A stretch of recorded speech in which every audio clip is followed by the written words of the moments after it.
Voter list అంటే చిత్తు కాగితమా? ఇష్టమున్నోళ్ళ పేర్లు రాస్తామంటే ఎలా? విధి నిర్వహణలో ఈసీ విఫలం. ఇక ఇండియా కూటమి ఉపరాష్ట్రపతి అభ్యర్థి జస్టిస్ సుదర్శన్ రెడ్డి ఆయన మాట్లాడుతూ ఉన్నాడు. ఆయన ఇండియా కూటమి అంటే ఉపరాష్ట్రపతి అభ్యర్థి ఆయన మాట్లాడుతూ ఉన్నాడు. దేశంలో ఎన్నికల ప్రక్రియ ప్రమాదంలో పడింది. నేను ఏ పార్టీ సభ్యుడిని కాదు. విమర్శిస్తే పోటీ నుంచి తప్పుకుంటా అనుకున్నారు. ఇక రాజ్యాంగాన్ని కాపాడాలనే ఉద్దేశంతోనే పోటీ చేస్తున్నానని వెల్లడించారు. జాతీయ రాజకీయాల్లో ప్రమాదంలో తెలుగువారి మనుగడ అని చెప్పేసి సీఎం రేవంత్ రెడ్డి అంటున్నాడు. సుదర్శన్ రెడ్డిని పార్టీల అతీతంగా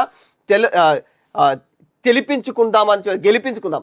సుదర్శన్ రెడ్డిని పార్టీలకు అతీతంగా గెలిపించుకుందామని చెప్పేసి కూడా ఆయన పిలుపునిస్తూ ఉన్నారు. ఇక తాజ్ కృష్ణ హోటల్లో ఉపరాష్ట్రపతి అభ్యర్థి మరియు కార్యక్రమం ఏర్పడింది. ఇక అతనితో పాటు ఇంతమంది ఉపరాష్ట్రపతి ఎన్నికలలో మద్దతు కోరుతూ ఎంపీలకు లేఖ రాసినటువంటి ఆ లేఖను విడుదల చేస్తున్నటువంటి సీఎం రేవంత్ రెడ్డి ఇక్కడ చూడొచ్చు. ఇదంతా అందరి ఎంపీలకు కూడా ఆయన మద్దతు తెలపాలని చెప్పేసి ఒక లేఖ రాసిండు. ఆ లేఖను విడుదల చేస్తూ ఉన్నారు. ఈయన ఆ సుదర్శన్ రెడ్డి పార్టీకి ఏదైతే రాష్ట్రానికి మన తెలంగాణ రాష్ట్రం నుంచి ఉపరాష్ట్రపతిగా ఆయన ఎన్నుకుంటూ ఉన్నారు ఆయనను. అంటే ఆయనను ఎన్నుకుంటే ఇంకా బాగుంటుంది దేశంలో. మన తెలంగాణ వాళ్ళు పూర్తిగా ఆయనకు అంటే పార్టీలకు అతీతంగా ఆయనకు మద్దతు ఇస్తే మాత్రం ఖచ్చితంగా మన తెలంగాణ రాష్ట్రానికి ఎంతో అంత ఉపయోగకరంగా ఉండొచ్చు అన్న కోణంలో, తెలుగు వారికి అండగా ఉంటాడు అన్న కోణంలో అయితే మద్దతు తెలపాలని సీఎం రేవంత్ రెడ్డి తెలుపుతా ఉన్నాడు.